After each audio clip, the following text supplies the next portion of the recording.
আসসালামু আলাইকুম রহমতুল্লাহি ওয়া বারাকাতুহু। আপনাদের সবাইকে বলতে চাচ্ছি একটা কথা। আপনারা সবাই মন দিয়ে এটা কথাটা শুনবেন। আমি কয়েকটা কথা বলবো, গুরুত্বপূর্ণ কথা।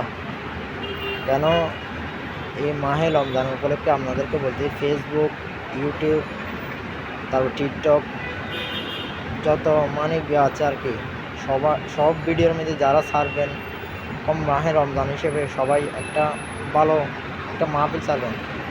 না হলে একটা কোরআন তেলাওয়াত ছাড়া যে কোনো কি খারাপ কোনো কিছু পাঠায় না। এই মাহে রমজান সবাই ফেসবুক ঘাটে, ইউটিউব, সব কিছু, আপনার হোয়াটসঅ্যাপ প্রতিদিন সব কিছু, টিকটক, ইনস্টাগ্রাম সব কিছু ব্যবহার করি, কিন্তু আপনারা ভালো কিছু ছাড়বেন।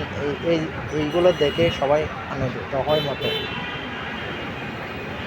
আরেকটা কথা বলতে চাচ্ছি, ৫ ওয়াক্ত নামাজ কালাম পড়বেন। এই রমজান মাস আপনারা সবাই তৈরি লাগবেন। কেন বাসার মধ্যে ছেলে থাক মেয়ে থাক সবাই বলবেন যে ৫ ওয়াক্ত নামাজ কালাম পড়ার জন্য। এই নামাজ সামনের বছর পাবেন নাকি সন্দেহ আছে। মানুষ কয়েক বছর পরে মারা যায়। মানুষ আল্লাহ তাআলা আজকে না হলে কালকে, পরশুদিন, বছর, ২ বছর, ৫ বছর, ১০ বছর হয়াত একদিন চলে যাবে। মানুষ মারা যাবে যে সঠিক, এটা আল্লাহ তাআলা সবাইকে দায়িত্ব দিয়েছে।